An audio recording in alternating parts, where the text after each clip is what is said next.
کتاب نازل ہوئی تھی توریت، یہ پہلے یعنی جب اللہ کے نبی صلی اللہ علیہ وسلم تشریف نہیں لائے تھے تو پہلے یہ قسمیں کھاتے تھے، اللہ کرے جلدی نبی آ جائے، اللہ کرے جلدی قرآن آ جائے، وہ سچے لوگ ہیں، ان کی بات کو ہم مانیں گے، یہ کریں گے وہ کریں گے۔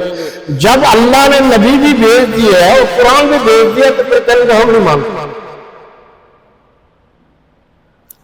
یہ اب بھی بہت سارے لوگ ہیں کہ جو بات کی جائے وقتی طور پر کہہ دیتے ہیں کہ ہم مانتے ہیں، بعد میں کہتے ہیں ہم نہیں مانتے۔ وہ بھی ایسے کرتے تھے۔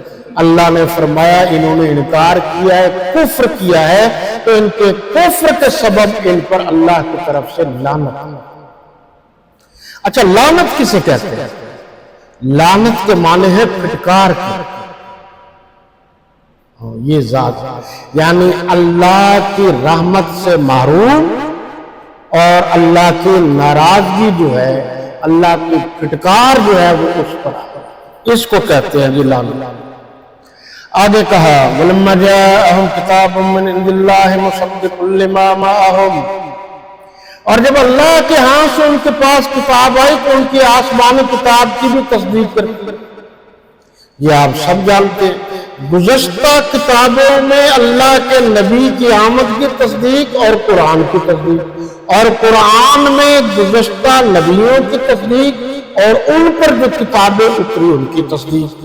یہ کیسے ہے جی؟ یہ اس طرح ہے کہ قرآن میں سچائی کا ذکر ہے تو سابقہ کتب میں بھی سچائی کا ذکر تھا، قرآن میں جھوٹ بولنے سے منع کیا گیا تو سابقہ کتابوں میں بھی منع کیا گیا۔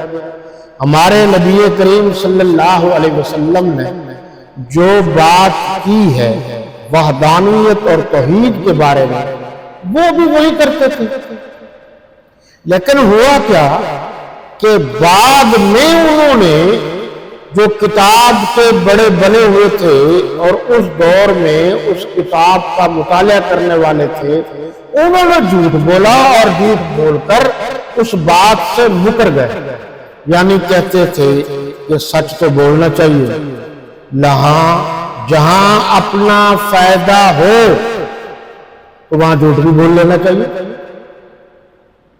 آج کل بھی کہتے ہیں ایسی زبان کا کیا فائدہ نہیں جس سے 4 پیسوں کا نقصان ہو۔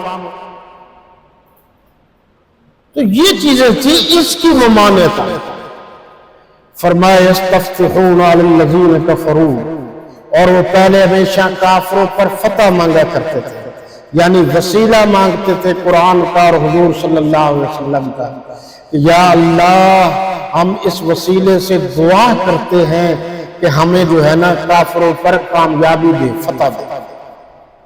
اور یہ ذہن میں رہے کہ اہل سنت والجماعت جو بند کے نزدیک وسیلہ بالاعمال جائز ہے، ایک وسیلہ بالذات ہے، ایک وسیلہ بالاعمال ہے۔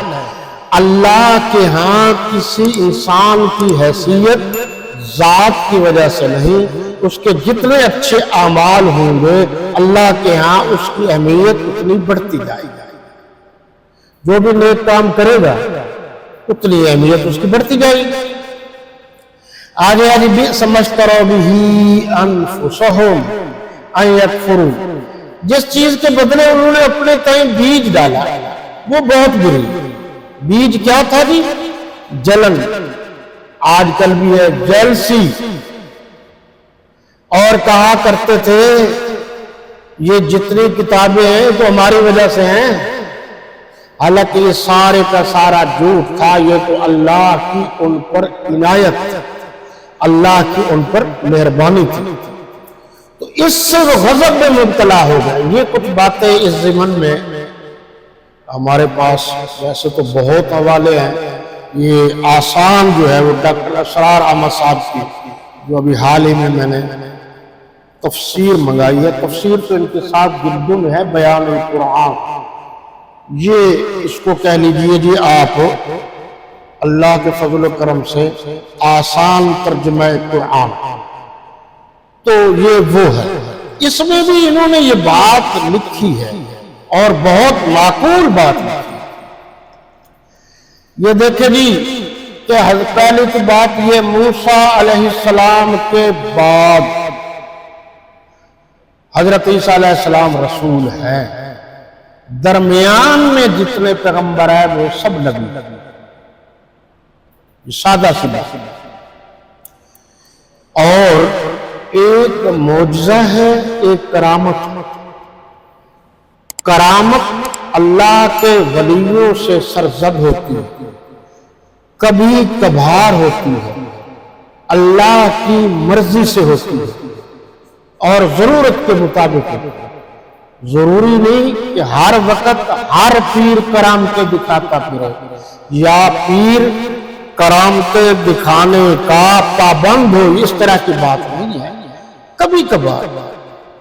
اور ہمارے بزرگ حضرت مولانا محمد قاسم نانوتوی رحمت اللہ تعالی علیہ سے ایک مرید نے پوچھا کہ حضرت اتنا عرصہ ہو گیا ہے آپ کے پاس رہتے ہوئے، کبھی ہم نے آپ کی کوئی کرامت نہیں دیکھی۔ تو انہوں نے فرمایا کہ آپ نے کوئی کام میرا خلاف سنت دیکھا ہے؟ تو کہا نہیں۔ تو فرمایا اس سے بڑی کرامت اور کیا ہو سکتی؟ یعنی حضور کے طریقے پر چلنا، یہ ولایت کی نشانی ہے، جس کو ہم سنت کہتے ہیں۔ یہ کرامتیں اللہ کی کبھی کبھی مہربانیاں ہو جاتی ہیں، کرامت برحق ہے، لیکن ہر غلط بات کو کرامت کا رنگ دینا یہ غلط ہے۔ اسی طریقے سے معجزات یہ انبیاء کرام علیہ السلام کے لیے مخصوص ہے، یہ شرط ہے، وہ بھی اللہ ہی عطا کرتے، چاہے عطا کر دے چاہے نہ کریں۔ اب یہ دیکھو کہ حضور صلی اللہ علیہ وسلم کا معجزہ ہے کہ آپ نے پانی میں اپنی انگلیاں ڈالیں اور دونوں انگلیوں کے درمیان سے پانی کے فوارے پھوٹ پڑے۔ وہ تمام لشکر کی ضرورت پوری ہو گئی، درخواست کی تو رک گئے۔ یہ معجزہ دیا اللہ نے۔ آپ صلی اللہ علیہ وسلم نے انگلی کا اشارہ کیا، چاند جو ٹکڑے ہو گیا۔ اور اگلی بات یہ ہے کہ اب تک 2 ٹکڑے ہیں، یہ معجزہ ہے۔ قرآن بھی معجزہ ہے، معجزات تو بہت سارے ہیں۔ جب سے اللہ کا قرآن اترا ہے آج تک ویسے کا ویسا موجود ہے اور قیامت تک رہے گا۔ اب معجزہ اس کا یہ ہے کہ غیر مسلم بھی ایمانداری سے اس کا مطالعہ کرے، جیسا کہ آپ نے پڑھا ہوگا کہ بعض سائنسدان اور محققین کے ذہن میں کوئی بات آتی ہے، پھر وہ قرآن پڑھتے ہیں، پھر قرآن پڑھتے پڑھتے تصدیق کرتے کرتے حتیٰ کہ وہ مسلمان ہو جاتے ہیں کہ وہ بات ان کے ذہن کو کھٹکتی ہے کہ جو بات ہمارے ذہن میں اب آ رہی ہے یہ تو اللہ نے 1500 برس پہلے قرآن کی شکل میں نبی رحمت صلی اللہ علیہ وسلم پر اتار دیا۔ یہ بھی معجزہ، یعنی قرآن کا معجزہ ہے تاثیر، قرآن پاک کی تاثیر آج بھی ہے، یہ معجزہ اور قیامت تک رہے۔ یہ بھی معجزہ کہ قرآن جیسی کتاب اور کوئی نہیں۔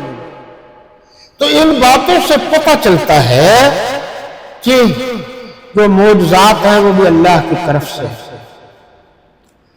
انہوں نے کیا کیا کہ انبیاء اور رسول کے ساتھ یہودیوں نے جو طرز عمل روا رکھا، خاص طور پر حضرت عیسیٰ علیہ السلام کے ساتھ جو کچھ کیا ان پر تبصرہ کیا جاتا ہے اور عجیب و غریب باتیں کرتے تھے، یہ سارے کا سارا غلط ہے۔ اور ان میں سے ایک گروہ ایسا تھا جنہوں نے نبیوں کو قتل کر دیا اور پھر کہتے تھے ہم نبیوں کی بات ماننے والے، اور ایسے بھی تھے گروہ جو ان کی بات کا انکار کرتے تھے، یعنی نعوذ باللہ من ذالک ان کو جھوٹا قرار دے دی۔ یہ ساری کی ساری باتیں غلط ہیں۔ آگے چل کر فرمایا گیا، اگلی آیت ہے جی 89 یہ وضاحت قبل ازیں کی جا چکی ہے کہ قرآن کریم سابقہ کتب کی تصدیق کرتا ہے۔ اس وقت وہ تغیر و تبدل سے وہ کتاب پاک تھی، اس لیے قرآن ان کی تصدیق کرتا ہے، لیکن اب ان میں تغیر آ گئے، تبدل آ گئے، انہوں نے اپنے مقصد اور مفادات کی چیزیں اس میں لکھ دی ہیں، داخل کر دی ہیں، لہذا اب اس کی تائید نہیں کی جائے گی۔